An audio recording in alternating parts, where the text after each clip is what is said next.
Hello friends, welcome to Bengal Equation, a place to understand solutions better. আজকের এই সেশনের সূচনা হচ্ছে মিসেলেনিয়াস প্রিলিমস 2019 এবং 2023-এর সায়েন্সের প্রবলেমগুলোর সলিউশনের দ্বারা, যা আমরা ব্যাখ্যা সহ আলোচনা করব। এখানে প্রথমের স্লাইডটাই হচ্ছে 2019 PYQ এর প্রশ্নের দ্বারা। এখানে বলা হয়েছে what is the SI unit of radio activity, অর্থাৎ রেডিও অ্যাক্টিভিটির এসআই ইউনিট কি, এসআই একক কি? অ্যাম্পিয়ার, ভোল্ট, বেকারেল, কুড়ি। তাহলে এটা মুখস্থ রাখার একটা প্রশ্ন। এটা উত্তর হচ্ছে অপশন সি, বেকারেল।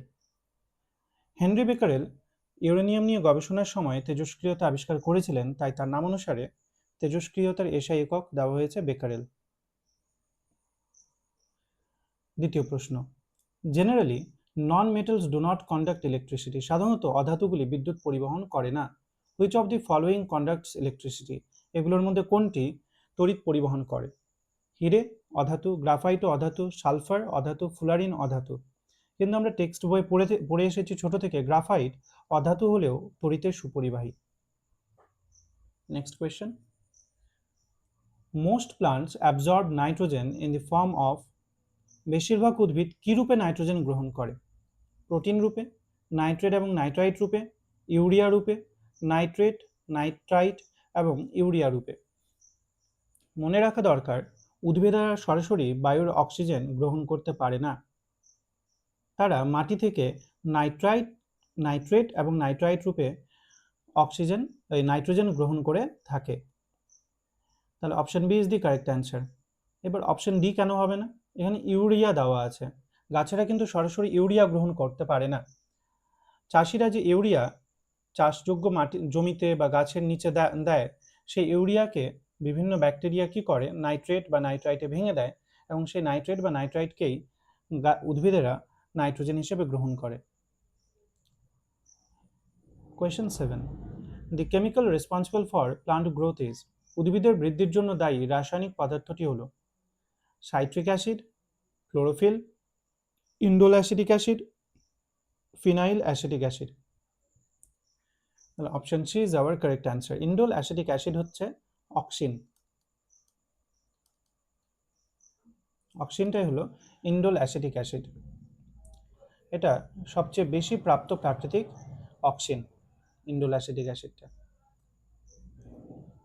এখানে বলা হয়েছে oxygen liberated during photosynthesis comes from, অর্থাৎ সালোক সংশ্লেষ প্রক্রিয়ায় নির্গত অক্সিজেন কোথা থেকে আসে? সালোক সংশ্লেষ প্রক্রিয়ার অক্সিজেন জল, না কার্বন ডাইঅক্সাইড, না গ্লুকোজ, না কার্বন ডাইঅক্সাইড এবং গ্লুকোজ উভয় অংশ থেকেই আসে। তাহলে বিক্রিয়া থেকে, বিক্রিয়া হচ্ছে, এটা উত্তর হচ্ছে জল। অক্সিজেনটা জল থেকে আসে, উদ্ভিদ জল থেকে অক্সিজেনটা তৈরি করে।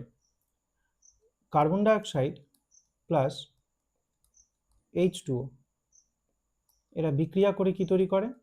C6H12O6 প্লাস অক্সিজেন প্লাস জল।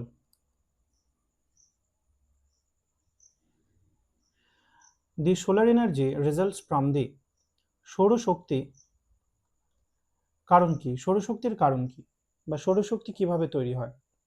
Chemical reactions between hydrogen and helium atoms, fusion reactions of hydrogen and helium atoms, fission reactions of helium atoms, electrochemical reactions of hydrogen atoms, অর্থাৎ হাইড্রোজেন এবং হিলিয়ামের মধ্যে কোনো রাসায়নিক বিক্রিয়ার ফলে এই সৌরশক্তি তৈরি হয়, না হাইড্রোজেন এবং হিলিয়ামের মধ্যে পারমাণবিক সংযোজনের ফলে শক্তিটা তৈরি হয়, বা হিলিয়ামের পারমাণবিক বিভাজনের ফলে হয়, না পরমাণুর তড়িৎ রাসায়নিক বিক্রিয়া, হাইড্রোজেন পরমাণুর তড়িৎ রাসায়নিক বিক্রিয়ার ফলে হয়। মনে রাখবে অপশন এ এবং অপশন ডি তো হবেই না। এবার অপশন সি ফিশন, ফিশন পারমাণবিক বিভাজন, এতে প্রচুর শক্তি উৎপন্ন হয়, কিন্তু এর থেকেও বেশি শক্তি উৎপন্ন হয় ফিউশনে, যা নক্ষত্রদের মধ্যে ঘটে। শুধু সূর্য না, যে কোনো নক্ষত্রের মধ্যে এই ফিউশন রিয়াকশনটা ঘটে, তাই হচ্ছে তাদের এই এত পরিমাণ শক্তির উৎস। Number of spinal nerves in human are, মানুষের দেহে বা মানুষের সুষুম্না স্নায়ুর সংখ্যা কতটি? 11 পেয়ার্স 11 জোড়া, 27 জোড়া, 32 জোড়া, 31 জোড়া। মনে রাখবে 31 জোড়া হচ্ছে মানুষের সুষুম্না স্নায়ুর সংখ্যা, এটা মুখস্থ।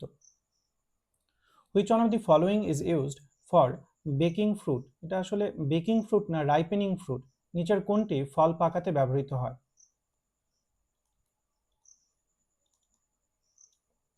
Ethylene, methane, chlorine gas, isopropyl alcohol. Option A is the correct answer. তোমরা চেষ্টা করবে কমেন্টে আমার উত্তর বলার আগে তোমরা উত্তর করার। Under critical temperature, on compressing gases turn to liquid because, অর্থাৎ সংকট তাপমাত্রার নিচে গ্যাসকে সংকুচিত করলে তা তরলে পরিণত হয়, তার কারণটা কি?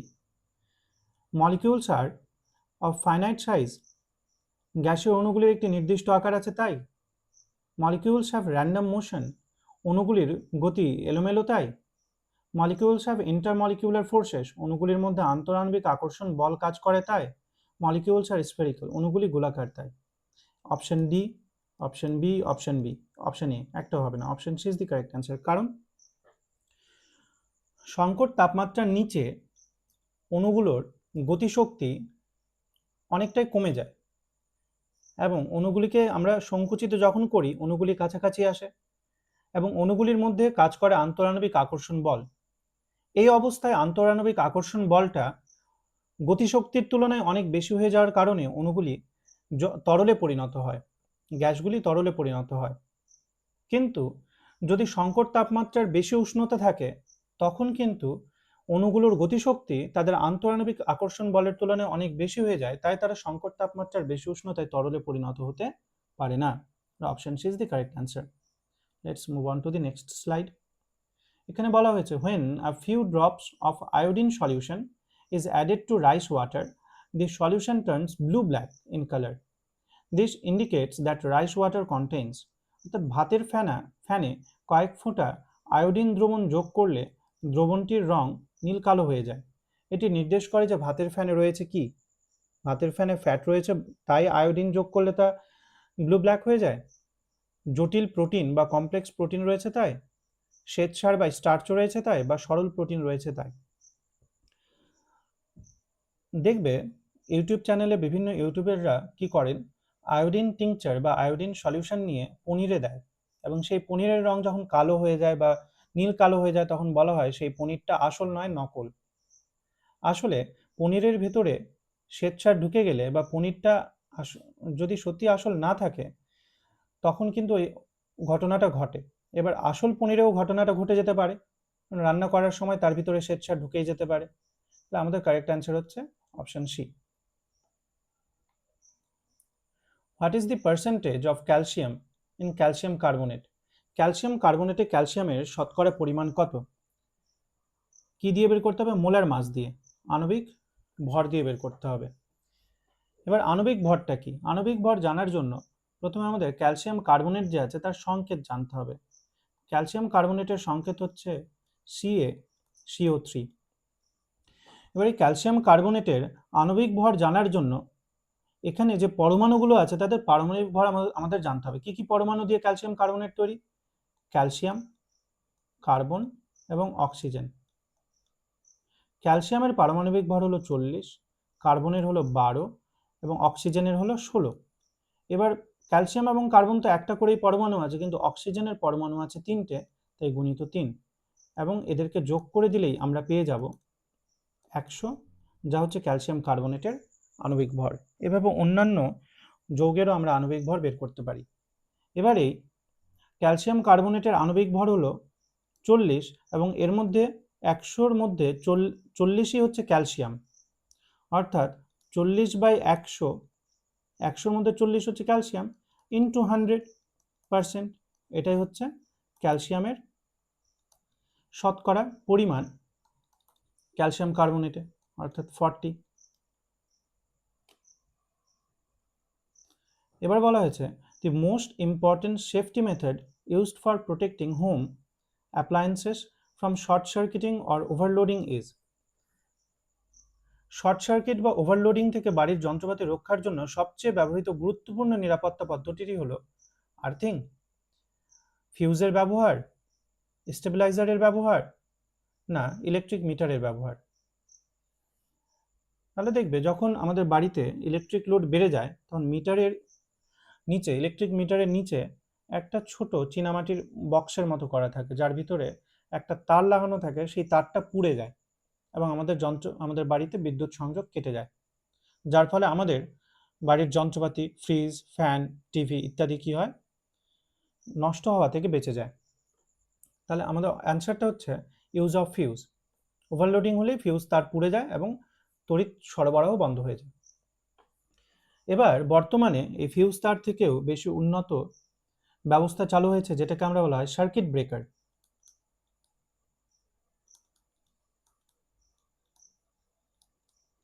এবং আমাদের বাড়িতে এমসিবি লাগানো হয় বর্তমানে আমাদের বাড়িগুলোতে। আর এই এমসিবিটা হচ্ছে সার্কিট ব্রেকারের একটা মিনিয়েচার ফর্ম, একে বলা হয় miniature circuit breaker. Let's move on to the next question. When sodium chloride is dissolved in water, every sodium ion is surrounded by, জলে সোডিয়াম ক্লোরাইড দ্রবীভূত হলে প্রতিটি সোডিয়াম আয়ন কি দ্বারা পরিবেষ্টিত হয়? Chloride ion, sodium ion, sodium এবং chloride ion উভয়, না জলের অণু দ্বারা? মনে রাখা দরকার, সোডিয়াম ক্লোরাইড যখন জলে দেই, অর্থাৎ আমাদের খাওয়ার লবণ, সাধারণ লবণ, তখন তার অণুগুলো সোডিয়াম আয়ন এবং ক্লোরাইড আয়নে ভেঙে যায়। এবার জলের অণুটা দেখতে কিছুটা এরকম। এবার এই যে বন্ডগুলোতে যে ইলেকট্রনের জোড়া আছে, দুটোই বন্ডে একটা করে ইলেকট্রনের জোড়া আছে।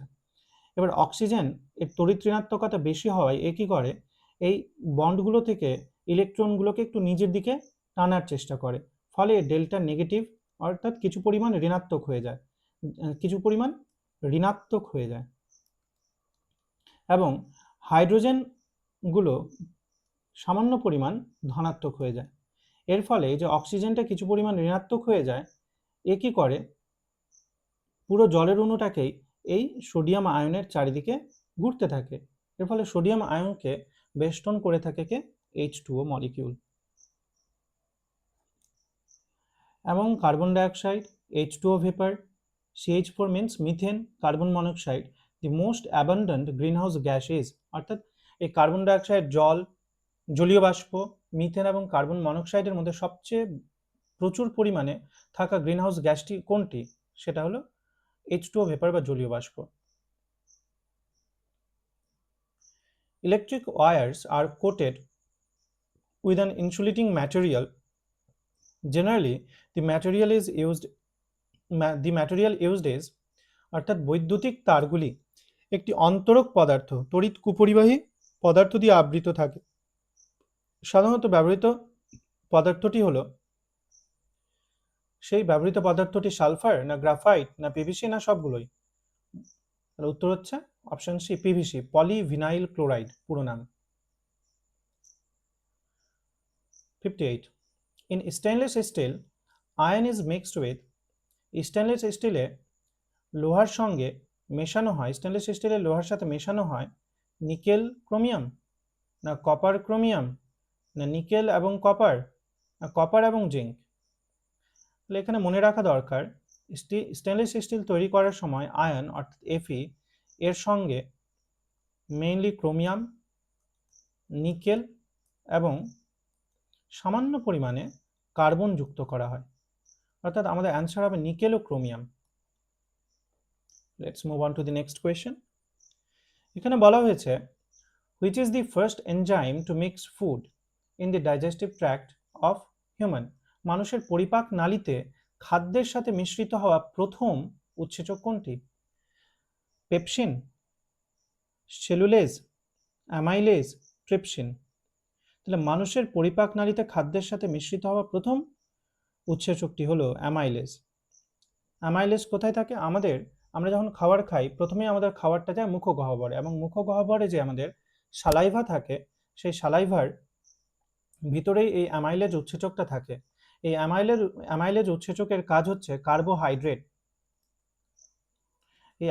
কার্বোহাইড্রেট অর্থাৎ কার্বস সংক্ষেপে, একে ভেঙে সরল শর্করায় পরিণত করা, জটিল শর্করা থেকে সরল শর্করায় পরিণত করা। নেক্সট কোয়েশ্চেন 64, এখানে বলা হয়েছে if the vapour density of a gas is 32, what is the molecular weight? অর্থাৎ কোনো গ্যাসের বাষ্প ঘনত্ব 32 হলে তার আণবিক ভর কত?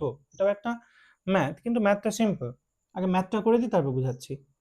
তাহলে মলিকিউলার ওয়েট অর্থাৎ আণবিক ভরকে যদি আমরা এম দিয়ে লিখি এবং বাষ্প ঘনত্বকে যদি আমরা ডি দিয়ে লিখি, এই এম বাষ্প ঘনত্বের দ্বিগুণ হয়, অর্থাৎ এখানে ডি এর মান হচ্ছে 32, তাহলে 2 ইন্টু 32 ইকুয়ালস টু 64। আমাদের অ্যান্সার হবে অপশান এ। এবার বাষ্প ঘনত্বটা কি? আণবিক ভর তো একটু আগে আমি দেখালাম ক্যালকুলেট করে। বাষ্প ঘনত্বটা হচ্ছে, ধরে নিলাম ভি আয়তন কোনো একটা গ্যাসের ভর হচ্ছে এম, এবং ভি আয়তন ওই একই পরিমাণ হাইড্রোজেন গ্যাসের ভর হচ্ছে এন। তাহলে এই এম বাই এন, এই যে মানটা, একেই আমরা বলি বাষ্প ঘনত্ব। এবং এই যে এমটা আছে এটাও ভর, এনটা আছে এটাও ভর, যেহেতু বাষ্প ঘনত্বটা দুটো ভরের অনুপাত, তাই বাষ্প ঘনত্বের কোনো একক হয় না, তাহলে এটা একটা এককবিহীন রাশি। এবং sodium ion, iron ion, cobalt ion, zinc ion, which is are not transition metals? তাহলে এগুলোর মধ্যে কোনটা, সোডিয়াম, আয়রন, কোবাল্ট এবং জিঙ্ক, এই আয়নগুলোর মধ্যে, ক্যাটায়নগুলোর মধ্যে কোনটা সন্ধিগত মৌল নয়, বা কোনগুলি সন্ধিগত মৌল নয়? অবস্থান্তর মৌল হবে না, এখানে একটু গন্ডগোল হয়ে গেছে, এটা হবে সন্ধিগত মৌল। এবার সন্ধিগত মৌলের যদি প্রপার্টি বলি, একটা প্রপার্টি হচ্ছে সন্ধিগত মৌলগুলোর যোজ্যতা পরিবর্তন হয়। এবার এখানে যদি আমরা লক্ষ্য করি, সোডিয়ামের কিন্তু যোজ্যতা পরিবর্তন হয় না, এবং জিঙ্কেরও পরিবর্তন হয় না। তাহলে সোডিয়াম এবং জিঙ্ক এই দুটাকে আমরা সন্ধিগত মৌলর তালিকা থেকে বাদ দিতে পারি। Option D is the correct answer. এরা সাধারণত পর্যায় সারণীর গ্রুপ 2 এবং গ্রুপ 13 এর মিডিলে অবস্থান করে, সবগুলো না, কিন্তু এর মিডিলে অবস্থান করে। এর পরের প্রশ্ন বলা হয়েছে which quantity remains constant in parallel connection off resistance? রোধের সমান্তরাল সমবায়ে কোন ভৌত রাশিটি স্থির থাকে? রোধের সমান্তরাল সমবায় মানে হলো, ধরে নিলাম এটা একটা রোধ এবং এটা আরেকটা রোধ, এই দুটো রোধ একটাই পয়েন্টের সঙ্গে যুক্ত হয়ে আছে,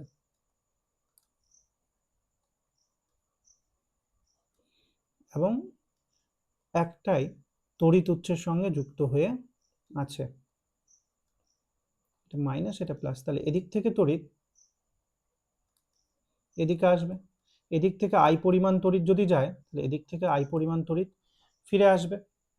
এবার যেহেতু এই রোধ দুটো একই তড়িৎ উৎসের সঙ্গে যুক্ত, অর্থাৎ একই পয়েন্টের সঙ্গে যুক্ত, তাই এদের বিভব প্রভেদ, প্রত্যেক দুই প্রান্তের বিভব প্রভেদ কি হবে? সেম হবে। এখানেও বিভব প্রভেদটা সেম হবে। এখানে যদি বিভব ভিএ হয় এবং এই প্রান্তের বিভব যদি ভিবি হয়, তাহলে বিভব প্রভেদটা হবে ভিএ মাইনাস ভিবি।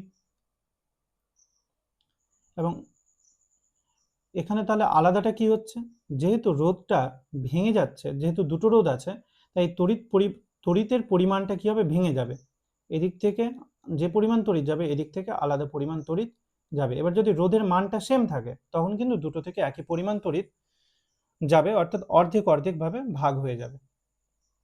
যাই হোক, তাহলে অপশন এখানে কি কি বলা হয়েছে? তড়িৎ প্রবাহ মাত্রা স্থির থাকে বা একই থাকে, বিভব প্রভেদ একই থাকে, বিদ্যুতের পরিমাণ একই থাকে, বিভব প্রভেদ ও বিদ্যুতের পরিমাণ উভয় একই থাকে। দেখলাম বিদ্যুতের পরিমাণ ভাগ হয়ে যাচ্ছে, তার মানে potential difference is the correct answer, বা বিভব প্রভেদটাই হচ্ছে সঠিক উত্তর, যা স্থির থাকে। The filtration unit of kidney is, বৃক্কের পরিশ্রাবক একককে কি বলা হয়? বৃক্কের পরিশ্রাবক একককে বা ফিল্ট্রেশন ইউনিটকে বলা হয় নেফ্রনস। এটা মুখস্থ। Career of dengue disease, dengue রোগের বাহককে, তাহলে এটাও মুখস্থ রাখতে হয়। Aedes, Anopheles, Culex, none of the above. আমরা জানি এডিস মশা হচ্ছে ডেঙ্গুর বাহক। তাহলে দেখা গেল কি 2019 সালে 22টা কোয়েশ্চেন মিসেলেনিয়াসে সায়েন্স থেকে এসেছিল মিসেলেনিয়াস প্রিলিমসে। এবার আমরা চলে এসেছি 2023-এর প্রিলিমসের প্রশ্নপত্রে। এখানে বলা হয়েছে প্রথম প্রশ্নে, name the organ responsible for purification of blood. তাহলে নিচের কোন অংশটি রক্ত পরিশোধনের জন্য দায়ী? কোন অঙ্গটি রক্ত পরিশোধনের জন্য দায়ী? অগ্ন্যাশয় বা প্যানক্রিয়াস, ইন্টেস্টাইনস বা অন্ত্র, কিডনি বা বৃক্ক, স্টোমাক বা পাকস্থলী। তাহলে কিডনি, এটা মুখস্থ রাখতে হবে। Career of malaria diseases, malaria রোগের বাহক কে? অ্যাডিস মশা, কিউলেক্স মশা, অ্যানোফিলিস মশা, নাকি এশিয়ান টাইগার মসকিউটো? তাহলে option C is the correct answer. এটাও মুখস্থ রাখতে হবে, স্ট্যাটিক জিকের মতো কোয়েশ্চেন এগুলো। Which one is the root vegetable, অর্থাৎ নিচের কোনটি মূল জাতীয় সবজি? কলিফ্লাওয়ার বা ফুলকপি, শসা, লাউ। সবগুলোই কিন্তু মাটির উপরে হয়। গাজর মাটির নিচে হয়, মাটির নিচে হলেই যে মূল তা না, মৃদগত কাণ্ডও হয়, কিন্তু গাজরটা হচ্ছে উত্তর আমাদের। Which of the following is not a metal, নিচের কোনটি ধাতু নয়? পারদ, দস্তা, সালফার, তামা। আমরা জানি পারদ হচ্ছে ধাতু, তরল ধাতু। দস্তা বা জিঙ্ক হচ্ছে ধাতু, কপার হচ্ছে ধাতু। তাহলে এগুলো অপশন কিন্তু আমাদের হবে না। তাহলে একমাত্র সালফার হলো আছে, যে হচ্ছে অধাতু। Which is the chemical formula of salt, লবণের রাসায়নিক সংকেত কি? এখানে লবণ বলতে সাধারণ লবণকেই বলা হয়েছে। তাহলে আমরা জানি সাধারণ লবণের সংকেত হচ্ছে সোডিয়াম ক্লোরাইড। এটা স্ট্যাটিক জিকের মতোই মুখস্থ রাখতে হবে। Name the device used to measure wind speed, বাতাসের গতিবেগ বা বায়ুর গতিবেগ পরিমাপের জন্য ব্যবহৃত যন্ত্রটির নাম কি? Anemometer, barometer, manometer, thermometer. Barometer দিয়ে চাপ মাপি, থার্মোমিটার দিয়ে উষ্ণতা মাপি, অ্যানিমোমিটার দিয়ে আমরা বায়ুর গতিবেগ মাপি। What number system is often used in computing and programming? Computing এবং প্রোগ্রামিং এ প্রায়শই কোন সংখ্যা পদ্ধতি ব্যবহৃত হয়? তাহলে এটা কম্পিউটার থেকে প্রশ্ন এসছে। এটা উত্তর হচ্ছে বাইনারি। বাইনারিটা কি? 0 এবং 1 এর কম্বিনেশন গুলোকে ব্যবহার করা হয়। Which one among the following cell organs are present only in plant cells? এগুলোর মধ্যে কোনটা শুধুমাত্র, কোন অঙ্গাণুটি শুধুমাত্র উদ্ভিদ কোষে উপস্থিত? নিউক্লিয়াস, এটা তো উদ্ভিদ প্রাণী দুটোতেই থাকে। মাইটোকন্ড্রিয়া দুটোতেই থাকে। গলগি অ্যাপারেটাস দুটোতেই থাকে। প্লাস্টিডস, এটা শুধুমাত্র উদ্ভিদে থাকে। প্লাস্টিড কত প্রকারের হয়? প্লাস্টিড হয় 3 প্রকারের, ক্লোরোপ্লাস্ট, ক্রোমোপ্লাস্ট এবং লিউকোপ্লাস্ট। ক্লোরোপ্লাস্টের কাজ কি? ক্লোরোপ্লাস্টের কাজ হচ্ছে সালোক সংশ্লেষে সাহায্য করা, এবং ক্লোরোপ্লাস্ট যেখানে থাকে সেই অংশের রং সবুজ হয়ে যায়। ক্রোমোপ্লাস্ট কোথাও থাকলে সেই অংশের রং বিভিন্ন রঙের হতে পারে, কমলা, হলুদ। এবং লিউকোপ্লাস্ট থাকলে যে অংশে লিউকোপ্লাস্ট থাকে সেই অংশের রং সাদা হয়। Nikola Tesla invented what kind of electricity? Nikola Tesla invented AC, DC, alternating current, direct current, static current, ball lightning। তাহলে এটা হচ্ছে এসি কারেন্ট বা alternating current. In bronze copper is mixed with, bronze তৈরিতে, bronze হচ্ছে একটা সংকর ধাতু। আমরা জানি সংকর ধাতু 2 বা ততোধিক ধাতুর মিশ্রণে তৈরি হয়। তাহলে তামার সাথে কি মেশানো হয়? তো তাহলে ব্রোঞ্জ তৈরি হয়। তামার সঙ্গে টিন মেশালে ব্রোঞ্জ তৈরি হয়। Which of the following is a waterborne disease, এগুলোর মধ্যে কোনটি জলবাহিত রোগ? যক্ষা, টিউবারকুলোসিস, টাইফয়েড, ম্যালেরিয়া, ডিপথেরিয়া। তাহলে option B is the correct answer, typhoid হচ্ছে জলবাহিত রোগ। Study of insects is called, পতঙ্গ সম্পর্কিত বিদ্যাকে কি বলা হয়? Etymology, entomology, astrology, geology. Option B is the correct answer. এবার এন্টোমোলজি, এই শব্দটার অর্থ কি? আমরা জানি লজি শব্দের বা উলজি শব্দের অর্থ হচ্ছে বিদ্যা, বা বিষয়। এবার এন্টোমো, এন্টোমো শব্দটা এসছে গ্রিক শব্দ এন্টোমোস থেকে। এই এন্টোমোস বা এন্টোমো এই শব্দের অর্থটা হয় খণ্ড খণ্ড। আমরা জানি কীট পতঙ্গদের দেহ সাধারণত খণ্ড আকারের হয়, তাই পতঙ্গর বিদ্যাকে বলা হয় entomology. Which of the following organisms is not classified as an amphibian? নিচের কোন প্রাণীটি উভচর হিসেবে শ্রেণীবদ্ধ নয়? ক্রোকোডাইল, কুমির, নিউট, স্যালামান্ডার না ব্যাং? তাহলে দেখো নিউট এটা হচ্ছে উভচর, স্যালামান্ডার উভচর, ব্যাং উভচর। কেন এরা উভচর? এদের জীবনের একটা বিশেষ অঙ্গ, বিশেষ সময় বা অর্ধেক সময়কালই বলতে পারি জলের মধ্যে বসবাস করে। যেমন ব্যাং, নিউট এরা ডিম এদের লার্ভা, তারপরে লার্ভার পরবর্তী দশা সবগুলোই কোথায় হয়? জলের ভিতর হয়। একমাত্র পূর্ণাঙ্গ অবস্থাটা স্থলে বসবাস করে। কিন্তু কুমির বা ক্রোকোডাইল এ হচ্ছে ঠান্ডা রক্তের প্রাণী। এর মধ্যে সরীসৃপদের মতো আঁশ দেখা যায় বা স্কেল দেখা যায় এর শরীরে। এরা ডিম পাড়ে স্থলে, তাই এদেরকে সরীসৃপ পর্যায়ভুক্ত করা হয়েছে, উভচর পর্যায়ভুক্ত করা হয়নি। তাহলে এখানে দ্যাটস অল মাই ফ্রেন্ডস, এখানেই শেষ হচ্ছে 2019 এবং 2023 মিসেলেনিয়াস প্রিলিমসের সায়েন্সের প্রশ্ন এবং তার সমাধান। নেক্সট সেশনে আমরা চেষ্টা করব আরও বেশি কোয়েশ্চেন আনার। Thank you.